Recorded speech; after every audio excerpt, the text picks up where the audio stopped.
Merhaba, ben Nesibe. Yeşilin Elinden YouTube kanalına hoş geldiniz. Bu bölümde sizlerle Türk mutfağının vazgeçilmezlerinden zeytinyağlılarımızdan biri olan zeytinyağlı portakallı kereviz tarifi paylaşıyorum. Eğer kerevizi çok sevmiyor ama bir şans daha vermek istiyorsanız ya da bir zeytinyağlı yapayım ama çok pratik olsun ve lezzetli olsun diyorsanız bu tarif tam size göre. Umarım videoyu izlerken keyif alır, bu tarifi evinizde dener, sevdiklerinizle paylaşırsınız ve beğeni ve yorumlarınızı da benimle paylaşırsınız. Kereviz yemeğimiz için kerevizlerimizi soymadan önce kerevizlerin kararmasını önlemek maksadıyla bunun için derin bir kabın içerisine 1-1,5 yemek kaşığı kadar un koyalım. 2-3 su bardağı su koyalım. Un ve suyu güzelce karıştırdıktan sonra 2-3 çorba kaşığı kadar limon suyu sıkalım ve bunu da karıştırıp bu sosumuzu bir kenara alalım. Şimdi gelelim kerevizimizi soymaya. Gördüğünüz gibi benim kullandığım kereviz bayağı iri bir kereviz. Bu kereviz ve diğer malzemeleri kullanarak ben 6 kişiye rahat yetecek kadar bir kereviz yemeği yaptım. Siz kişi sayısına göre ya da elinizdeki kerevizin büyüklüğüne göre malzeme miktarını istediğiniz gibi oranlayabilirsiniz. Kerevizlerimizi soyarken önce kalın yerlerini güzelce alalım. Kereviz soyarken çok fazla derin gitmeyelim ama çok da elma soyar gibi soymamamız gerekiyor. Kerevizimizin bütün dış kabuğunu soyduktan sonra güzelce suda yıkayalım ve artık doğramaya başlayalım. Siz gönlünüzce doğrayabilirsiniz ama ben kereviz yemeği yaparken çok küçük küçük doğramayı sevmiyorum çünkü o zaman çok dağılıyor ve bütünlüğünü korumadığı için güzel bir görüntü ortaya çıkmayabiliyor. Ben küçük küçük doğramak yerine gördüğünüz gibi daha irice doğruyorum ve doğramış olduğumuz kerevizleri hazırladığımız unlu limonlu su karışımının içerisine koyalım. Bu karışımı da arada kaşık yardımıyla karıştıralım ki unlar dibine çökmüş olmasın. Öncelikle kerevizi gördüğünüz gibi büyük bir daire olacak gibi doğruyorum. Sonra bunu ortadan ikiye kesiyorum. Sonra da onların hepsini pasta dilimi gibi doğruyorum. Ama dediğim gibi siz isterseniz kare kare yemeklik olarak da doğrayabilirsiniz. Bütün kerevizi böyle doğrayıp unlu limonlu su karışımımızın içerisine alalım.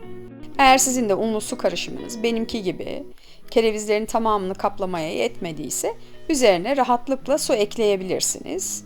Üzerine su ekledikten sonra da yine şöyle kaşık yardımıyla bir karıştıralım ve mümkün olduğunca kerevizlerimizin hepsinin bu suyun altında kalmasını sağlayalım.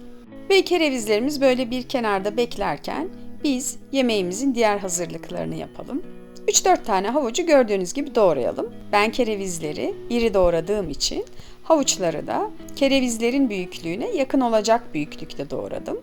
Burada önemli olan bütün sebzelerin büyüklüklerinin hemen hemen aynı oranda olmasını sağlamak.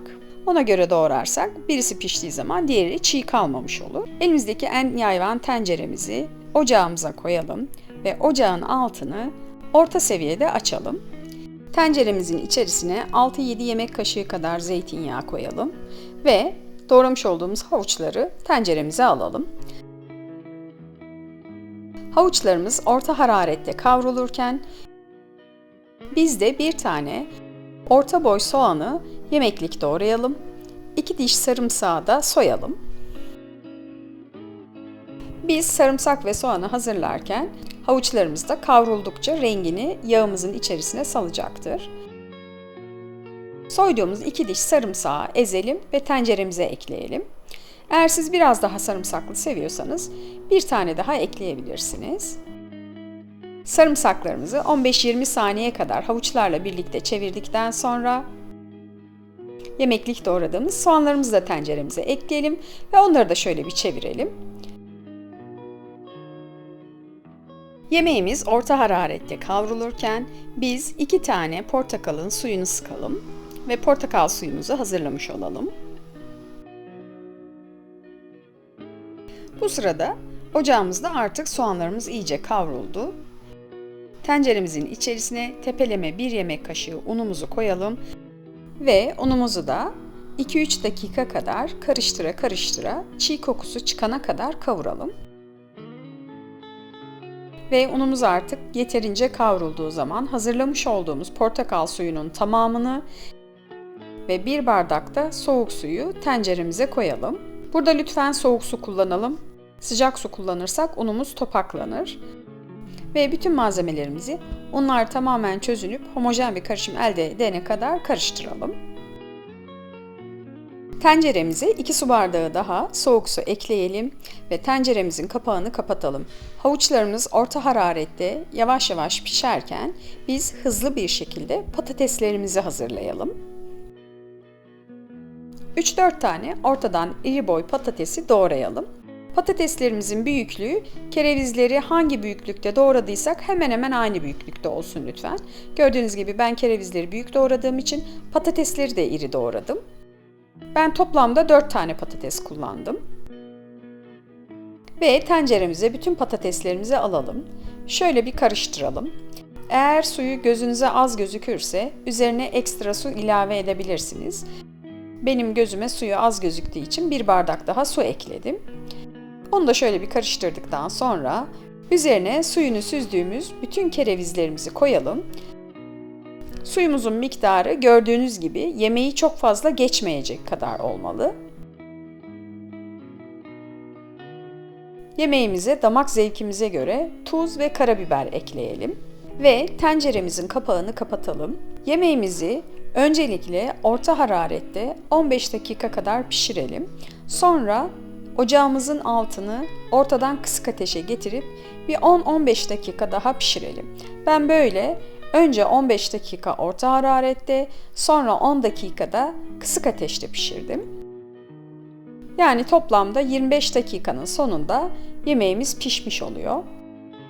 Eğer isterseniz bir demet maydanoz ve dereotunu ince ince doğrayıp yemeğimize ocağın altını kapattıktan sonra ekleyip karıştırabiliriz. Ama ben dereotu ve maydanozu servis yaparken kullanıyorum. Yemeğimizi bir 20 dakika kadar dinlendirdikten sonra servis edebilirsiniz. Ama daha güzel olanı bir gece bekletip soğuk servis etmek. O zaman kerevizin tadı çok daha güzel oluyor. Yemeğimizi gönlümüzce servis edelim. Ben servis yaparken bir demet maydanoz ve dereotunu ince ince doğrayıp üzerine döküyorum.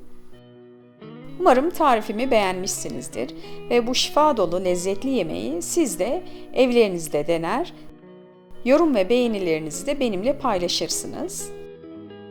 Emeğimi beğendiyseniz beğen tuşuna basmayı, bu tarifi başkalarının görmesini istiyorsanız videomun linkini paylaşmayı, mutfağımda pişen diğer lezzetlerden haberdar olmak istiyorsanız kanalıma abone olup zil sesini açmayı lütfen unutmayın. Başka tariflerde buluşmak üzere, sevdiklerinizle birlikte afiyetle kalın.